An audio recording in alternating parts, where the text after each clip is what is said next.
Entonces, ya, bueno, hasta ahora ha sido un input importante todo lo que es la ecografía, ¿cierto? Han tenido harta información, hemos hecho ya varias clases de ecografía. Me interesa que ojalá en la medida que vayan avanzando vayan incorporando los conceptos que nosotros les hemos ido entregando. Me han llegado algunas consultas de ustedes con respecto a los casos clínicos, se lo he ido respondiendo en la medida que he podido. Si quieren, después que terminemos esta sesión de ecografía testicular y mamaria, nos podemos quedar un ratito quizás revisando algunos temas de los casos clínicos, y eventualmente porque de aquí no nos veríamos hasta el lunes, que tenemos la clase de anatomía cervical. No sé si les parece. Sí, profe, estaría bien. Súper. Entonces, bueno, con respecto a la anatomía ecográfica testicular, la verdad es que todas las ecografías de tipo superficial hoy día se están utilizando bastante. Ecografía mamal y ecografía testicular son técnicas que de alguna manera se han ido desarrollando con el tiempo, especialmente acompañado del desarrollo de los transductores de alta frecuencia. Y eso obviamente permite tener una mejor sensibilidad, ¿cierto? Y a la vez, muchas veces, la especificidad también del diagnóstico que se está buscando. ¿Qué cosas tenemos que ver, cierto? La anatomía, este es un esquema bien básico que encontré ahí en internet, pero de alguna manera representa bastante bien la estructura, ¿cierto?, que conforman en este caso el testículo. Vamos a tener el conducto deferente, ¿cierto? Va a estar el epidídimo con sus tres porciones, ¿cierto? Cabeza, cuerpo y cola. Vamos a tener la rete testi, vamos a tener los túbulos seminíferos, ¿cierto?, que tienden a formar todos estos lobulillos, ¿cierto?, testiculares, y principalmente la túnica vaginal o la albuginia de alguna forma, que envolvería en este caso el testículo. ¿Ya? Si bien el esquema es bastante simple, es importante considerar que en la parte ecográfica nosotros vamos a ver una imagen muy similar a lo que vemos acá, ¿ya? Ecográficamente, dentro de la anatomía normal del testículo, ¿qué vamos a ver? Va a ser una estructura de tipo homogénea y uniforme de ecogenicidad media a alta. Esto es importante considerar, ¿cuánto se llama? Para ir describiéndoles mejor de esta manera.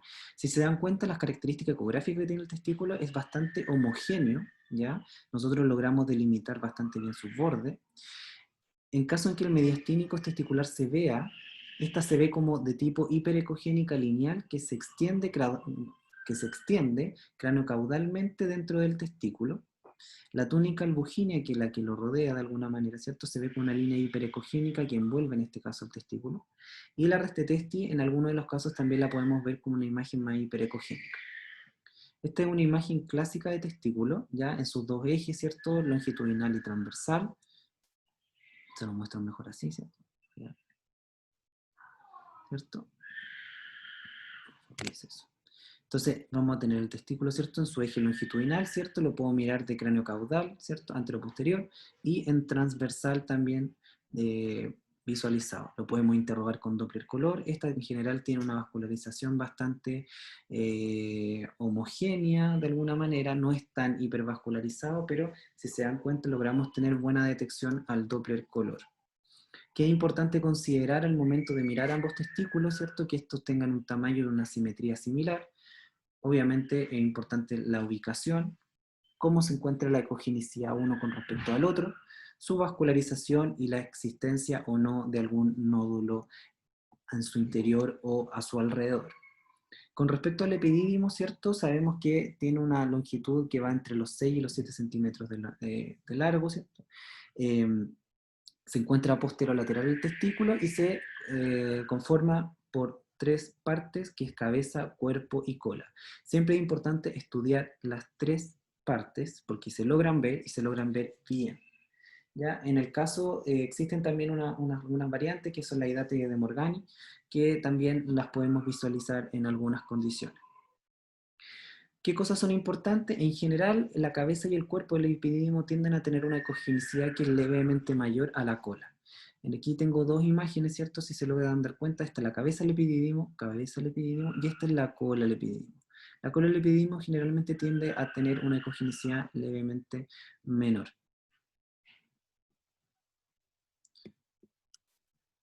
Como les decía recién, ¿cierto? Existen algunos apéndices que pueden existir acompañando las estructuras testiculares. Pueden haber apéndices o de alguna forma, em, por ejemplo, acá en el testículo, podemos ver lo mismo en el conducto, en este caso en el conducto espermático, podemos ver en el perdón, en el epidídimo y también en la cola del epidídimo. Generalmente donde nosotros los vemos es acá, ¿ya? Este es principalmente el lugar donde nosotros los vemos. Estos que son apéndices testiculares, la verdad es que se ven poco, por lo menos ecográficamente se ven muy pocos. Esto, pues, si se dan cuenta, aquí tengo una imagen, acá se ve parte de la cabeza del epidídimo de la cola, y esto que se ve aquí es la hidatilla de Morgani, o en este caso el apéndice. Tipos de hallazgos benignos que nosotros podemos encontrar en la ecotesticular: ectasia tubular de la red de testis, quistes epididimarios, microlitiasis testiculares y escrotolitos o perlas escrotales. En el primer caso, ¿cierto? ¿Se acuerdan cuando estábamos hablando de que se podía visualizar la red de testis? En general, los pacientes que son más añosos tienden a tener una ectasia, ¿ya? De todos estos vasos del retetesti, entonces genera estas imágenes, ¿cierto? Que son como anecogénicas alrededor, ¿cierto? Y que van de alguna manera acompañando el testículo en su estructura.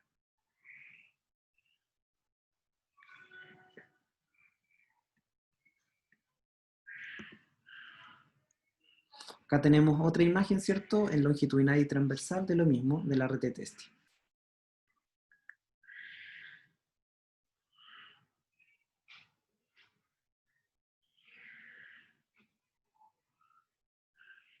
Denme un segundo.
¿Me escuchan?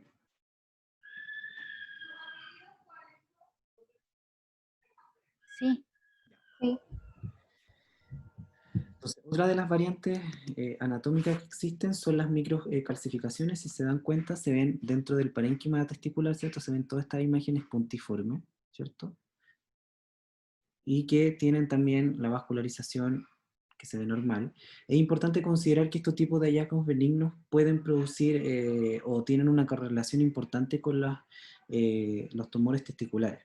Entonces, generalmente los pacientes que tienen antecedentes de este tipo de lesiones, ¿cierto?, testiculares, si bien es un hallazgo benigno, siempre se siguen estudiando a nivel anual o cada 2 años, producto de que pueden presentar en algún momento algún tipo de nódulo.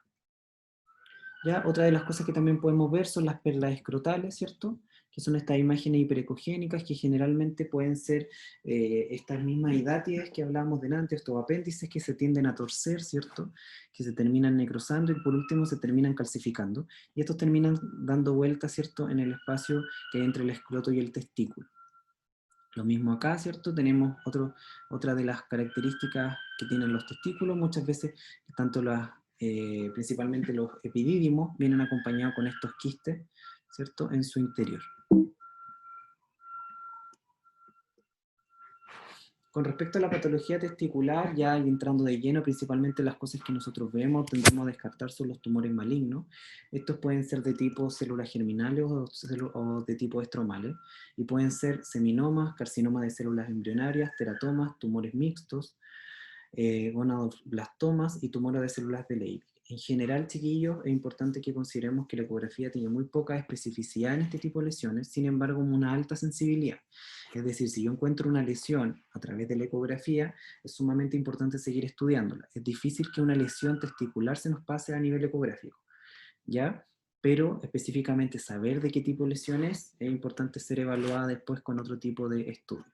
Acá tenemos algunos, aquí les tengo unas imágenes un poco clásicas de las ecografías testiculares, ¿cierto? Con estas lesiones nodulares que se encuentran al interior del testículo, ¿ya? Si se dan cuenta, aquí yo tengo un parénquima que está levemente heterogéneo, pero sin embargo veo esta lesión bien delimitada, ¿cierto? Al interior del testículo, que además presenta vascularización. Que tengo otra lesión, ¿cierto? Es importante siempre evaluar tamaño, qué cogenicidad tiene, cómo se comporta la vascularización y si logro ver algún tipo de diseminación. Ya, acá si se dan cuenta lo que les decía recién, ¿cierto? Por ejemplo, este es un caso de un paciente que tenía unas microcalcificaciones y que además pueden ver en su interior presentaba alguno de ellos, ¿cierto? Alguna lesión de tipo nodular. Este otro tumor testicular, otro tumor testicular. Como les decía, siempre es importante no solamente evaluar las características en modo E de la lesión, sino que además ver vascularización y ver si existe algún tipo de diseminación. Otra de las cosas por las cuales nosotros estudiamos también los testículos son los hidroceles, que se define como la acumulación de líquido seroso. Es muy común, ¿cierto? Esto genera obviamente un aumento de tamaño del testículo que puede ser indoloro o no, dependiendo obviamente de por qué se generó, y puede ser congénito o adquirido. Como nosotros lo vamos a ver ecográficamente, como unas colecciones que son de tipo anecogénica y que pueden tener ecos a nivel libre, como en tormenta de nieve. Por ejemplo, acá tengo dos lesiones, ¿cierto? Una en la cual se ve bastante anecogénica, ¿cierto? El hidrocelo, el testículo se encuentra pegado, obviamente, hacia una parte del escroto, y en segundo lugar tengo efectivamente esta como tormenta de nieve que se describía en la diapositiva anterior. Otra de las patologías que pueden suceder, ¿cierto? Son las orquitis y la epididimitis, que lo que generan, ¿cierto? Causa común de dolor de tipo escroto agudo, dolor testicular, edema de eritema de la pared testicular, ¿cierto? Puede producir fiebre, consecuencias de infecciones urinarias, y puede afectar en primer lugar a la cola del epididimo. Principalmente ese es el lugar en específico que nosotros salimos a buscar en caso de que existan epididimitis, bueno, y en caso de orquitis o orquiepididimitis, tenemos inflamación completa de la estructura testicular y epidídimo. Acá tengo algunas imágenes, ¿cierto? Si se dan cuenta, ya se pierde un poco este formato tan homogéneo del testículo, tiende a verse más, ¿cierto? Irregular, se ve aumentado de tamaño, y si se dan cuenta en la vascularización el cambio radical versus lo que habíamos visto en una interrogación a Doppler color normal. Además de eso, podemos ver cambio inflamatorio en el epidídimo, ¿cierto? Donde principalmente tiende a verse afectado. ¿Qué pasa cuando tenemos cuadros que son bastante fuertes a nivel de orquiepididimitis?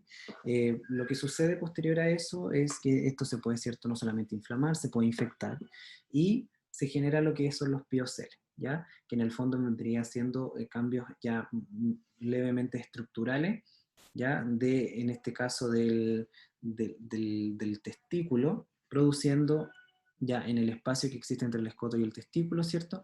Estas imágenes más bien extravehiculadas que son en el fondo consecuencia de la inflamación. Ahora, específicamente en estos casos ya se pierde la vascularización, básicamente lo que queda es tejido cicatricial, producto posterior a esta gran inflamación que se generó.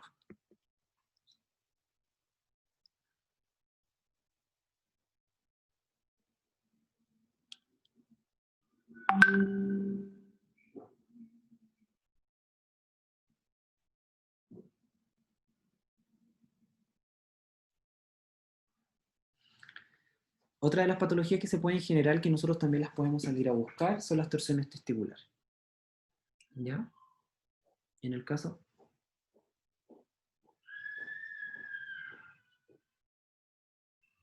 En el caso de las torsiones testiculares, ya existen principalmente de tres tipos, pero las que nosotros geográficamente vemos, ¿cierto? Que es una torsión del cordón espermático sobre sí mismo con rotación del testículo y su pedículo. Hay una fase que es inicial, que es súper importante, que hay una obstrucción del flujo venoso con consiguiente congestión y hemorragia del testículo afectado.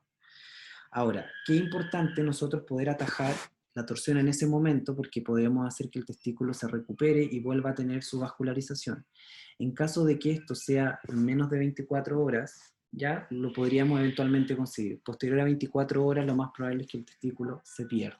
Por eso que es importante siempre hacer una evaluación en el caso de dolor testicular agudo, ¿cierto? Especialmente en niños que tienen mayor movilidad.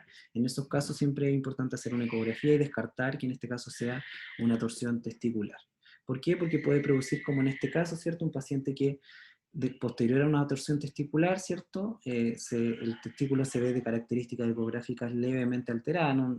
Eventualmente podría incluso diagnosticarse como un testículo normal. Sin embargo, cuando nosotros lo interrogamos a Doppler color, si se dan cuenta, no tiene absolutamente nada de vascularización. ¿Ya? Entonces es sumamente importante, ¿cierto?, evaluar obviamente la vascularización del testículo en la torsión. Y aquí este era el mismo paciente, ¿cierto? Si se logran dar cuenta, aquí se logra ver la torsión que se genera del cordón espermático, ¿cierto? Con consecuencia obviamente de la isquemia testicular. Lo mismo acá, se interrogó con Doppler color y si se dan cuenta tampoco se logra ver vascularización. Otra de las patologías que son bastante frecuentes en los hombres son varicoceles, que en el fondo se define como dilatación venosa anormal del plexo pampiniforme. ¿Ya? Ocurre entre el 15 y el 20% de la población, ¿cierto? Aumentando la incidencia en hombres con esterilidad. Paciente asintomático o tener esterilidad, dolor escrotal, aumento de volumen escrotal y atrofia. Principalmente los pacientes refieren un dolor dirigido, ¿cierto?, en la región testicular, ¿ya? Y principalmente se da en el lado izquierdo. Como nosotros lo vemos, ¿cierto?, como una verdadera dilatación de los vasos, ¿cierto?, a nivel del plexo pampiriforme, y cuando nosotros lo interrogamos con Doppler color, no solamente se ve este gran aumento de vasos, sino que además de eso vemos un reflujo, es decir, las válvulas que se encuentran al interior de estas venas no están siendo funcionales, ¿cierto?, y se hace o se mantiene una ectasia venosa en esa zona, la cual puede estar produciendo dolor. Esta es una imagen bien simpática que sacamos de este mismo examen, donde se ve como una carita. Lo mismo acá, ¿cierto? Aquí tenemos otros casos de varicoceles, y acá dentro de los varicoceles existen leve, moderada y aguda, o grave, perdón, y en este caso, si se dan cuenta, aquí ya tenemos un varicocele ya considerable.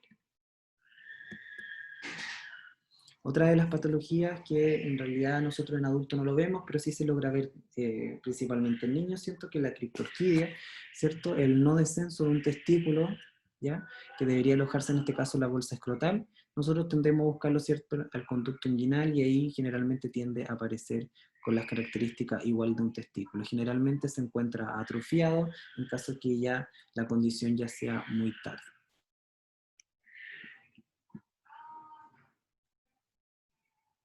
¿Alguna duda hasta aquí, chiquillos?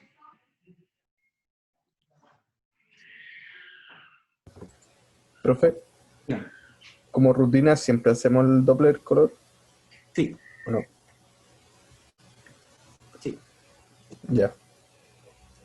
Siempre acostúmbrense en ecografía a todo lo que nosotros observamos en ecografía, y si tenemos dudas siempre vamos al Doppler color.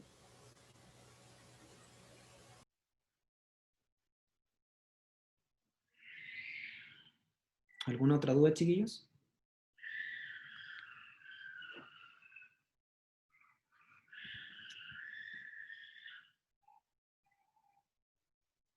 Ya, entonces continuamos. Bueno, otra estructura, como les decía adelante, que es importante observar y evaluar con ecografía, es la ecografía mamaria.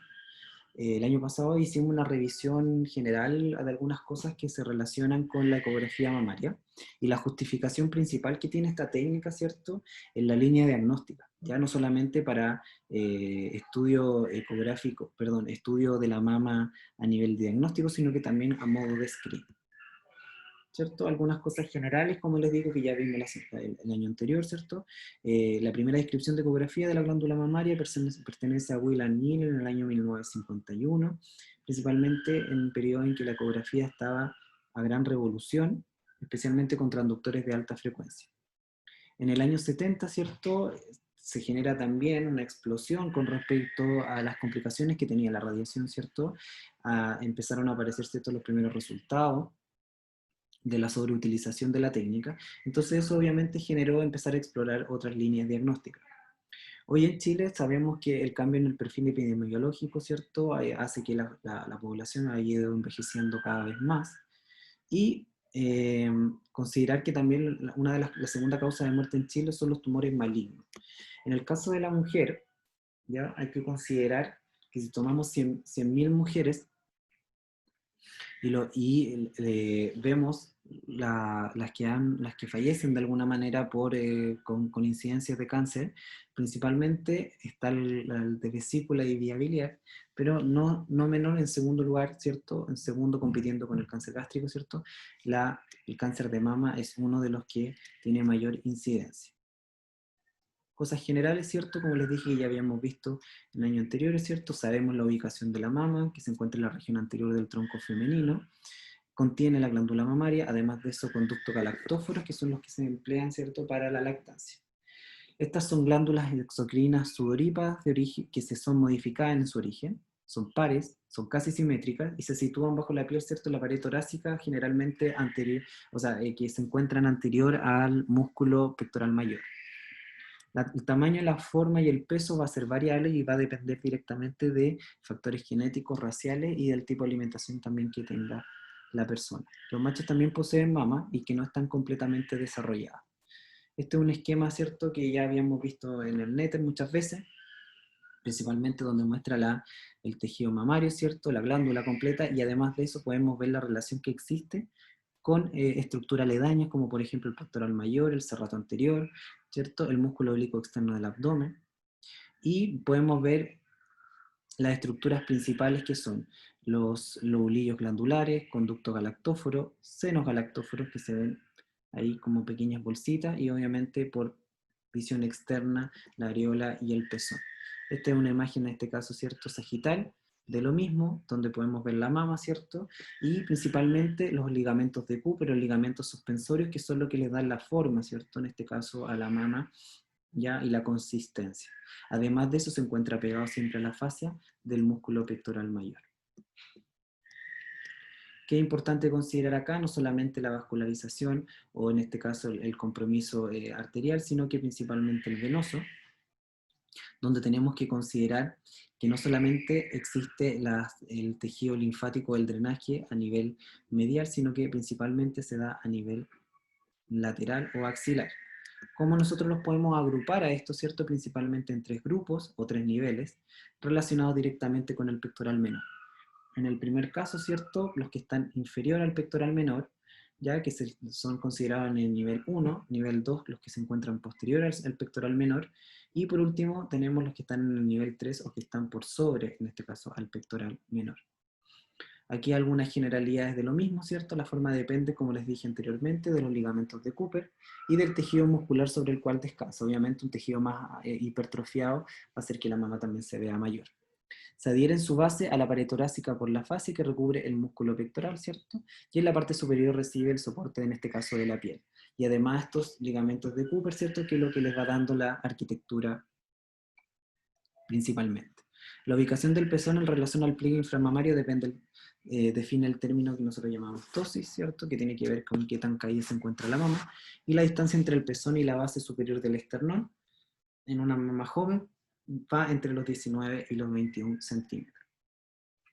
De esto voy a hablar bastante resumido, porque esto ya ustedes lo han visto anteriormente, ¿cierto? La clasificación ACR, la cual clasifica las mamas, obviamente dependiendo de su tejido fibroglandular, en 4 subcategorías, que va desde la A a la D, o de la 1 a la 4. Con respecto a la posición de la mama, o en este caso la posición del paciente, ¿cierto? La posición es, el paciente se acuesta en una posición de cúbito supino, y puede estar levemente oblicua para hacer de alguna manera descender a la mama, ¿cierto? Y que se quede en una posición fija. El brazo de la sola a estudiar, ¿cierto? Siempre se pone por sobre la cabeza y posterior a ella, y esto permite de alguna manera también poder abrir la región axilar, ¿cierto? Y también la cola de la mama, que es importante estudiarla completa. El tipo de exploración que nosotros utilizamos ya principalmente puede ser en formato de reloj o puede ser céntrica concéntrica, de alguna manera para poder también explorar todos los cuadrantes de la mama. Ustedes saben que la mama se divide en 4 cuadrantes, principalmente podemos ver ya sea superior externa, inferior interna, superior interna. Eso para poder tener una referencia, ¿cierto?, al momento de ir y localizar estructura. Como les vimos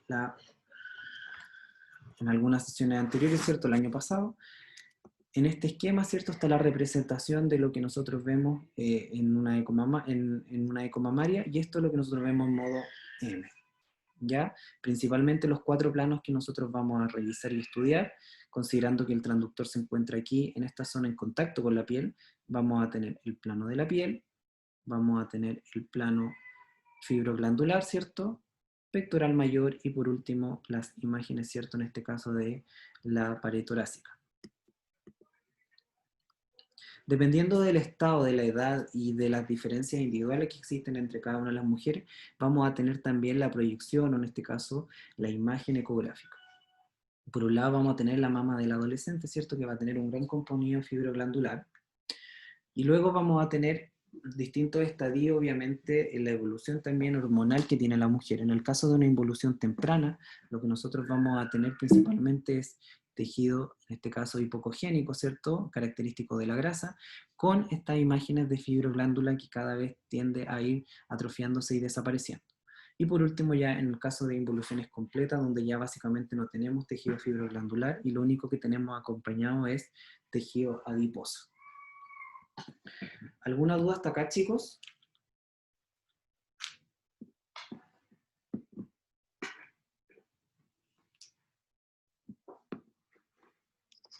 ¿Me escuchan? Se escucha. Yo no tengo dudas, profe. Ya, súper. Sí, porque hasta ahora hemos estado viendo un poco lo que ya habíamos visto en otra sesión. Acá, 2 proyecciones distintas en 2 mamas distintas, ¿cierto? En la mamografía, si se dan cuenta, en los 2 casos es diferente. Tenemos esta y esta.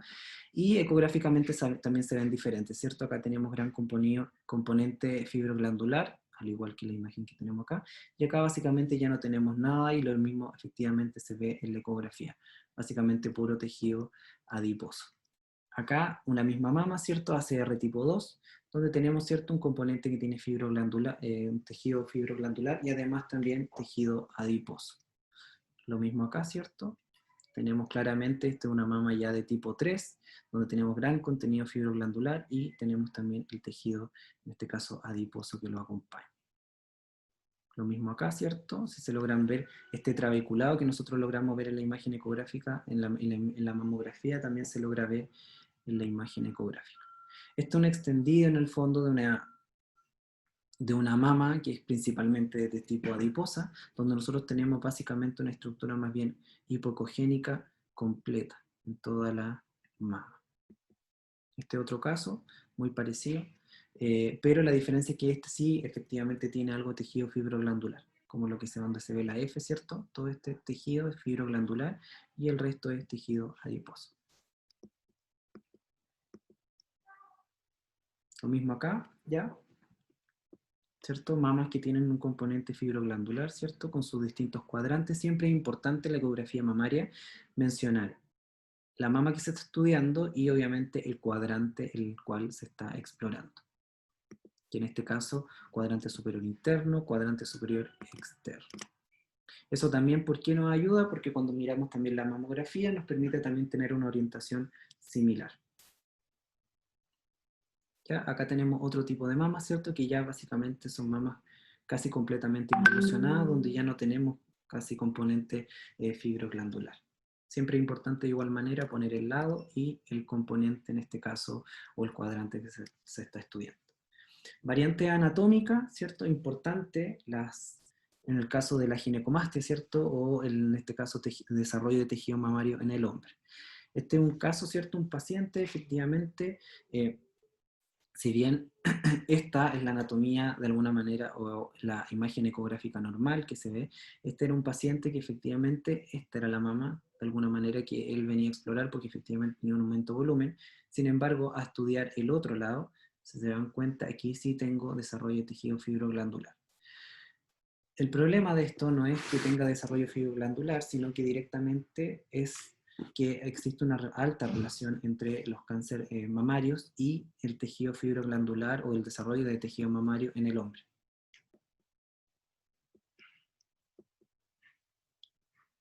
Aquí tenemos otros casos, ¿cierto? Efectivamente aquí, por ejemplo, tengo dos mamas, ¿cierto? En este caso, mama derecha y mama izquierda, y si se dan cuenta acá logramos tener algo de tejido fibroglandular en desarrollo. En estos casos, generalmente, estos pacientes terminan estudiándose, incluso pueden sacarse ese tejido mamario. Otra condición que también en ecografía podemos ver, ¿cierto? En estado de lactancia. Generalmente nosotros no hacemos esta ecografía de manera rutina, sin embargo, cuando los pacientes, por ejemplo, tienen mastitis, lo que se les solicita, obviamente, por el grado de dolor que presentan, no es una mamografía, ¿cierto? Sino que en este caso se solicita una eco mamaria. Y lo que nosotros podemos ver generalmente es una mama, ¿cierto?, que se encuentra hiperecogénica, casi completa, ya porque hay una hipertrofia, obviamente, en el tejido glandular, y además de eso vemos estos canalículos, ¿cierto?, que se ven de esta manera, ¿cierto?, que se ven anecogénicas. ¿Y por qué creen ustedes que se ve anecogénico?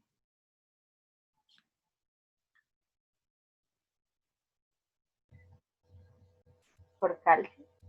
¿Ah?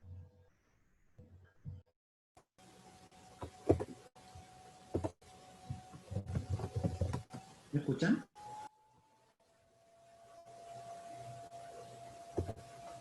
Sí, profesor, se escucha. ¿Qué creen ustedes que se ve anecogénico?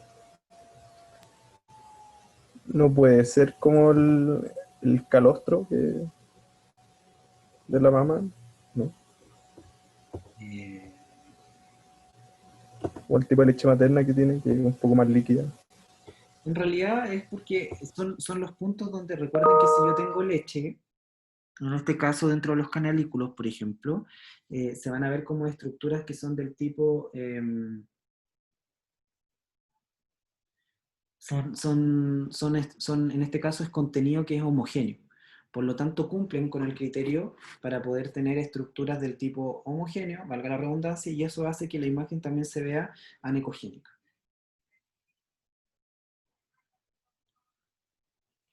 ¿Se entiende? Sí, se entiende. Ya. Lo otro que también podemos observar en la ecografía mamaria son los ganglios o la adenopatía. ¿Ya? Es importante considerar en este caso, ¿cierto?, que los ganglios tienen ciertas características que nosotros nos permiten saber lo que estamos observando es un ganglio normal. No es raro encontrar ganglios, ya en el cuerpo o en la región axilar o en la cola mamaria. Lo importante es que estas tengan características ecográficas que estén normales. ¿Cuáles son las características normales de un ganglio? Primero, que sea ovalado, que tenga unos márgenes bien circunscritos, o sea, bien delimitados, que haya una corteza que sea levemente hipocogénica y que también respete el hilio, ¿ya? El hilio del ganglio. Además de eso, si nosotros lo interrogamos con Doppler color, vamos a ver algunos vasos ingresando al interior a través de este comportamiento iliar. Otra de las cosas por las cuales nos podrían eventualmente solicitar ecografía a modo de screening también o a modo de control son las prótesis mamarias, ¿ya? Es importante evaluar en este caso en las prótesis mamarias, ¿cierto? Todo el borde, en este caso de la mama, ¿cierto? Que ésta se encuentre indemne, que no tenga rotura en su interior y que obviamente tampoco existan biopolímeros que se hayan infiltrado, en este caso, a los bordes de al interior del tejido. Ahora, con respecto a la técnica ecográfica, ¿en qué casos se indica la ecografía, la ecografía mamaria? En caso de que exista alteración clínica con o sin alteración mamográfica. En caso de complemento frente a alteraciones mamográficas. En caso de estudios complementarios de mamas densas, como habíamos hablado de las ACR. Evaluación de pacientes jóvenes que tienen menor de 25 años que se encuentran embarazadas o en lactancia, evaluación de mama masculina, como vimos recién, estudio de secreción por el pezón, seguimiento de lesiones benignas múltiples, estudio de mamas con implantes, estudios complementarios de mamas tratadas, descartar multifocalidad o bilateralidad, medición de respuesta a quimioterapia neoadyuvante, búsqueda de tumor primario en caso de enfermedades metastásicas y apoyo en procedimientos de intervencionismo mamario. O sea, en el fondo la aplicación de la técnica ecográfica se da en distintos escenarios y la verdad es que es uno de los caballitos de batalla que existen hoy día a nivel de imágenes mamarias. ¿Qué es importante evaluar? Principalmente a nivel de nódulos, cuando queremos estudiar nódulos. Aquí les dejo en el fondo el detalle, ¿cierto?, de cada una de las características ecográficas que nosotros deberíamos evaluar en cada uno ya de las lesiones, y estas, cada uno de estos criterios, o la sumatoria de ellos, nos va a permitir dar una idea o un concepto general del tipo de lesión que estoy viendo y categorizarla de alguna manera en la categoría BIRATS, ¿ya? Es súper importante, por ejemplo, la forma, si este es ovalado, es redondo, es irregular, qué tipo de contornos tiene, cómo se encuentran sus bordes, qué estructura interna tiene, si yo lo veo homogéneo o lo veo heterogéneo, si la ecogenicidad que presenta es isocogénica, hipocogénica o hiperecogénica, cómo transmite el sonido, ¿ya? Si este lo refuerza, si no tiene cambio, o lo atenúa, si en su interior presenta alguna microcalcificación o una macrocalcificación, cómo se encuentra con respecto al eje de la piel, si es paralelo, es perpendicular, el tamaño, siempre es importante evaluarlo en las 3 dimensiones y después lo quiero controlar en el tiempo, si este se encuentra compresible o no, si existe movilidad en su interior, por ejemplo, o si de alguna manera, si yo con el transductor lo logro mover, ¿ya? Distorsión arquitectónica, si existe vascularización y cómo se comporta o cuál es el patrón que tiene la vascularización, si hay, en este caso, si hay ganglios linfáticos comprometidos, por ejemplo, y si veo algún tipo de conducto, ¿ya? Me refería a algún tipo de conducto mamario. ¿Ya? Súper importante, ¿cierto? La forma, si esté redondeado, si esté ovalado, ¿ya? Por ejemplo, aquí se ve redondeado, se ve ovalado. Además de eso, les puedo decir que acá se logra ver algo de refuerzo acústico posterior. Acá es muy leve también lo que se ve. Lo otro también, la orientación, si este es, en este caso, si la piel está acá, si este es paralelo o es perpendicular. Generalmente los que son perpendiculares tienen peor pronóstico que los que son longitudinales. ¿Cómo se encuentran sus márgenes? Acá, si se dan cuenta, es un nódulo muy bien delimitado versus este, ¿cierto?, que tiene estas características más bien espiculadas. ¿Cómo es su ecogenicidad? Si es anecogénico, por ejemplo, que está aquí dando claramente refuerzo acústico posterior, si es levemente hipocogénico o si es isoecogénico. ¿Cómo transmite el sonido? Puede que transmita el sonido y básicamente casi ni se vea, o puede que genere una sombra hacia posterior, o genere un refuerzo acústico. Los quistes, en caso que yo vea un quiste en la mama, si estos se ven simples o se tiene fenómeno inflamatorio alrededor o tiene contenido espeso en su interior, como este tipo de quiste que hay acá. ¿Cómo sé que es quiste? Porque genera un refuerzo acústico posterior considerable. Además, lo más probable es que si le ponga Doppler color no presente vascularización. De los nódulos sólidos clásicos que uno encuentra en la mama, principalmente existen los fibroadenomas, ¿ya? Que es un tipo de tejido glandular que tiene paredes gruesas, bien definidas, que tiene contenido homogéneo en su interior, no refuerza el sonido y no presenta tampoco vascularización. En general, estos tipos de nódulos son no compresibles y generalmente también se controlan en el tiempo, no tienen mayor complejidad. Aquí tengo varios casos, ¿cierto?, de fibroadenoma, el del lado izquierdo bien delimitado, si se dan cuenta el del lado derecho un poco más grande, pero casi todos cumplen los mismos criterios que mencionamos delante. Como les decía recién, súper importante, ¿cierto? Cuando nosotros vemos un nódulo de tipo sospechoso, es importante evaluar forma, contorno, cómo se encuentra esto, si es espiculado. Generalmente son más alto que ancho, generan sombra acústica, marcada hipocogenicidad, microcalcificaciones intranodulares, pueden tener extensiones ductales con dilatación de los conductos, microlobulaciones y márgenes angulados. Generalmente un nódulo que cumple con todos estos criterios, ¿ya? Sí o sí se va a un estudio histológico. ¿Cuál es la duda, en el fondo, cuando no cumple todo esto? Y ahí es donde uno tiene que entrar a evaluar, ¿ya?, cada uno de estos para poder definir en cuál de todas las categorías BIRADS, ¿ya?, en conjunto con la mamografía, uno podría evaluar. ¿Ya? Por ejemplo, acá tengo un nódulo, ¿cierto?, que por las características es altamente sospechoso. ¿Por qué? Porque al momento de describirlo, nosotros podemos decir que es una lesión de tipo hipoecogénica, ¿cierto?, con bordes irregulares, ¿cierto?, levemente espiculados, generalmente es más alto que ancho, ¿cierto?, es muy hipocogénico y además de eso tiene vascularización en su interior. Una lesión de este tipo sí o sí va a biopsia. Acá tenemos otro caso, ¿cierto? Un nódulo, en este caso era una mama que básicamente ya no tenía casi nada de tejido mamario, sin embargo encontramos esta lesión, ¿cierto?, que tiene características muy parecidas a la anterior, es espiculada, ¿cierto?, irregular, es más alta que ancha, ¿sí? Y además de eso tiene estos vasos penetrantes en su interior.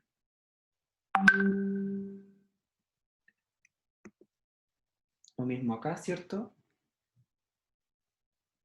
Tenemos otras lesiones, ¿cierto? Si bien en este caso es una imagen más bien delimitada, ¿cierto?, tiene un poco de irregularidad, ¿cierto?, hacia más profundo, refuerza levemente el sonido, sin embargo es más alto que ancho.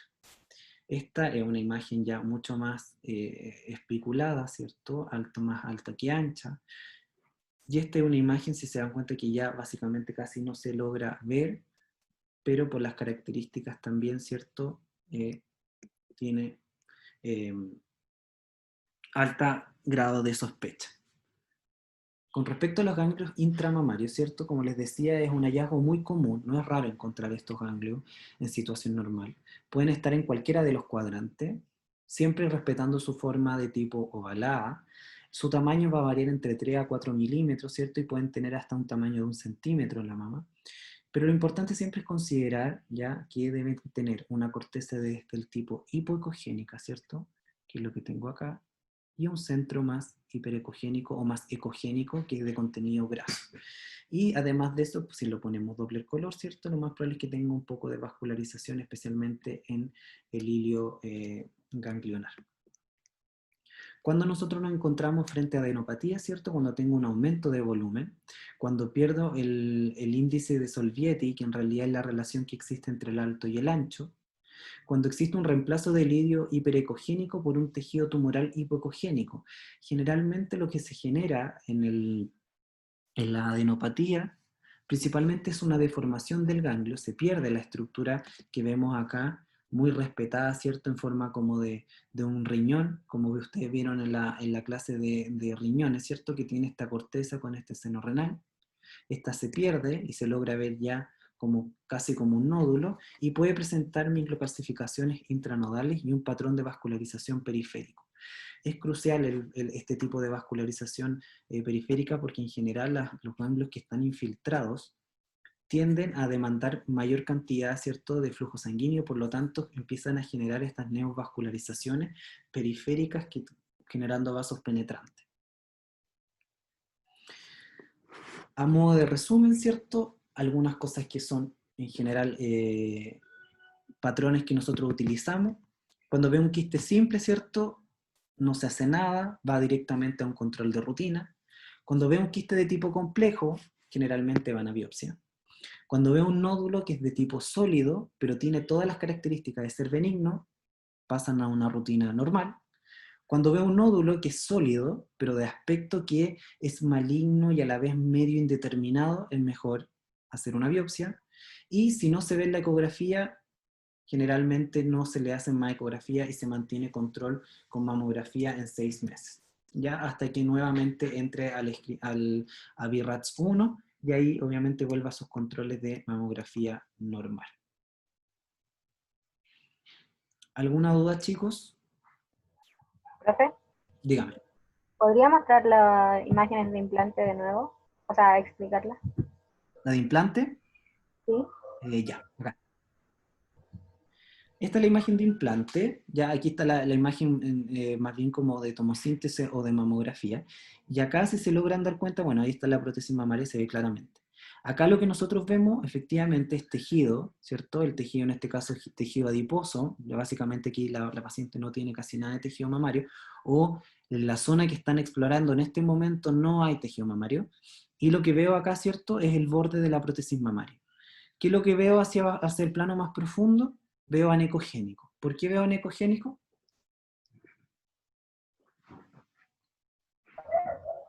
¿Porque homogéneo? Porque hay un contenido homogéneo, ¿cierto? Una prótesis mamaria tiene todas sus moléculas, ¿cierto?, muy ordenadas al interior. Por lo tanto, ecográficamente lo que yo voy a ver efectivamente va a ser una imagen anecogénica. Profe, y para tomar la ecografía mamaria cuando tienen implante, ¿hay que hacer alguna técnica en especial? Porque, por ejemplo, en mamografía estaba la técnica esa, la de Ekman. ¿Sí? En el caso acá no es necesario, porque aquí no vamos a hacer nunca una compresión tan importante. La técnica de Eklund lo que busca de alguna manera es separar, ¿cierto? O desproyectar de alguna manera todo el tejido mamario, ¿cierto? O la mama propiamente tal, de la prótesis.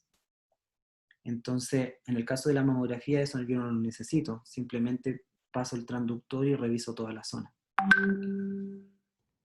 Profe, Dígame. y en el caso de que sean implantes que estén por detrás del músculo pectoral. En el caso de que sean retropectorales, igual se podría ver, pero ya tiende a perder un poco más la sensibilidad. En general, como les digo, las técnicas hoy día principalmente apuntan a hacer suprapectoral, sobre el pectoral. Ya, gracias. No sé si tienen otra duda, chiquillos.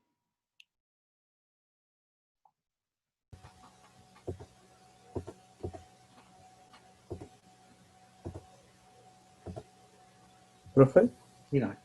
¿le ha tocado caso de repente de mamas supernumerarias que se presentan como a nivel axilar? Mira, nosotros acá en la clínica ecografía mamaria no hacemos, me refiero a nuestro servicio de ecografía, o ecografía de cuerpo, ecografía general. Existe un servicio de mama, que es el servicio de imágenes mamarias, y ahí es donde realmente hacen todo, ¿ya? Principalmente. Todo lo que tiene que ver con imágenes mamarias. Ahora, sí a nosotros nos ha pasado, por ejemplo, en niños, o de repente alguien que ha llegado con, por ejemplo, no sé, un aumento de volumen, y uno lo va a estudiar y claro, tiene todas las características de ser tejido mamario. Pero sí, es poco frecuente, pero sí llega. Ya, gracias. ¿Alguna otra duda, chiquillos?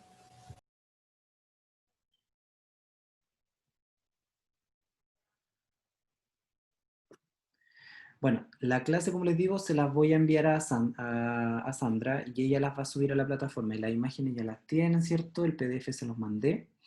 Y esta clase va a quedar guardada en el fondo para